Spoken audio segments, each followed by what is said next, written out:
So, how many games do you think it's going to take for you guys to knock out the Stars? Oh, maybe like 4 games. 5 at the most. Listen, just score 2 goals a game and you'll be fine. Are you seriously trying to help him beat me? No. We're just talking hockey. Yeah, we're just talking hockey. Yeah. So yeah, just 2 goals a game and you're good. Hey, I heard that. Welcome to a very special edition of Stars Fan Reaction. I'm your host, Ruxin Kelly. It's time for the Stanley Cup playoffs, baby. Are you ready for playoff hockey? I'm so glad that you are.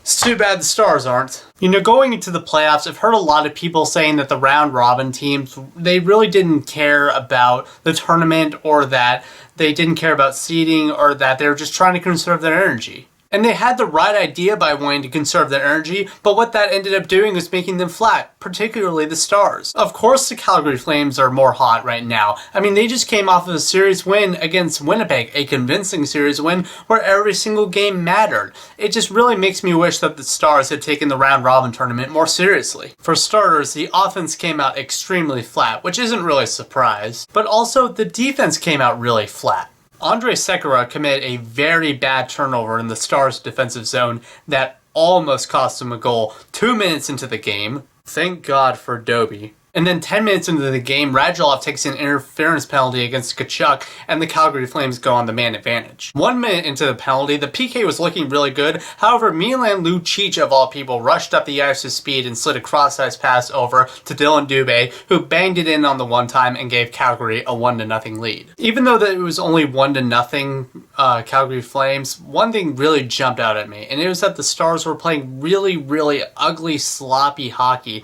They were missing passes. They were fanning on passes. They were fanning on shots. They just did not look energized. They didn't look prepared. And the Flames did, and because of that, they absolutely outplayed the Stars in every single way in the first period.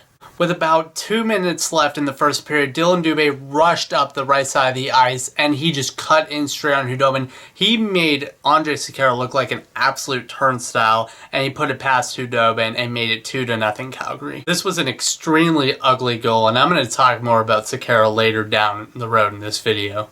I was an extremely frustrated fan at the end of the first period because it just didn't look like they were working hard. It barely looked like they were trying. At the beginning of the second period, the Stars were playing extremely slow, and they were just, it was ugly. And it was completely barring them from establishing any sustained offensive pressure. And time again, they weren't winning puck battles, which was keeping them from exiting their defensive zone and holding the line in their offensive zone. However, even with all that, halfway through the second period, there's a glimmer of hope. Denis Gurianov throws one in front of the net and it deflects off of TJ Brodie, and the Stars finally get on the board. And I'm sitting there texting my friend about the goal, and they did it again! How did that go in? Actually, never mind. I don't care how it went in. The game is tied. Let's go. 9 seconds after the Gurianov goal, Jamie Benn throws one in front. It was a rolling puck, so it ended up being a knuckle puck, and it just bounces off the ice in front of Talbot, and it sneaks in right between his torso and his blocker, and the game is tied.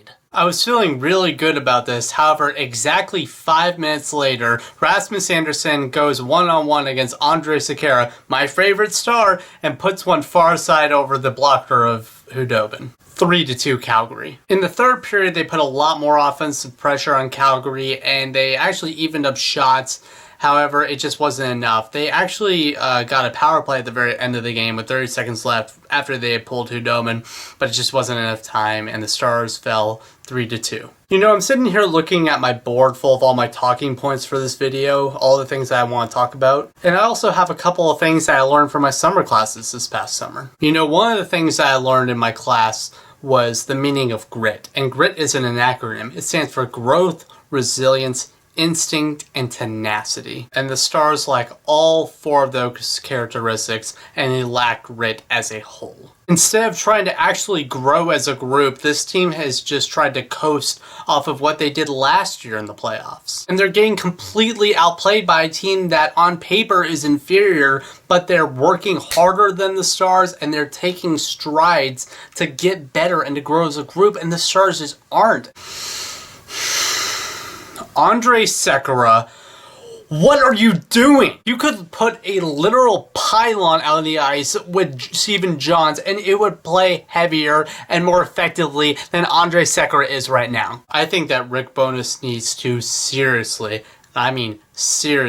consider scratching Andrej Sekera in Game 2 and consider putting Thomas Harley in. Oh, who am I kidding? Nothing is going to change. We're just going to keep on going the way we're going and pretend that everything is okay. It's incredibly frustrating. It's incredibly frustrating, man. This team has so much talent that they could do a whole lot more with. But the guys up top, they're just wasting it. They're completely wasting it. This team could do so much more. This team could honestly, they could push for a cup. They could probably push for a cup if Monty was behind the bench right now, but no. No, we had to fire him. No, we had to bring in Bonus. That had to happen. This team is probably going to be an early exit. This team is probably going to lose in about 4 or 5 games. You know, I was watching the Dallas Stars behind the scenes show Open Ice, and I was watching the episode that they released right before the beginning of the season, and I remember watching that 10 months ago and thinking, God, I am so ready for this season. This season's going to be amazing. And I remember sitting 10 months ago and watching them rewind the Pat Maroon OT goal and thinking to myself, all right, we're going to do better this year. We're going to get revenge for that. We're going to avenge that. We're going to do so well this year. And now I'm sitting here in August of 2020, and I honestly think of last year, 2019, those playoffs as like the good times. Oh my gosh, the second round, what a concept. I really, with the way that this franchise is headed, I really don't see us making the second round anytime soon. Certainly not this year. I just feel so disappointed right now because I had high hopes going into the season, and then they just had this fiery collapse at the end of the season before and after the break, and they just can't get out of that funk. Do I think that they could turn things around? Yes, maybe, but I seriously doubt it. Thank you so much for watching this video. Click like and subscribe. Comment on the video. I love to hear back from you guys. Follow me on Twitter, and stay safe, you guys. Hopefully the Stars can turn around in Game 2. Peace, guys.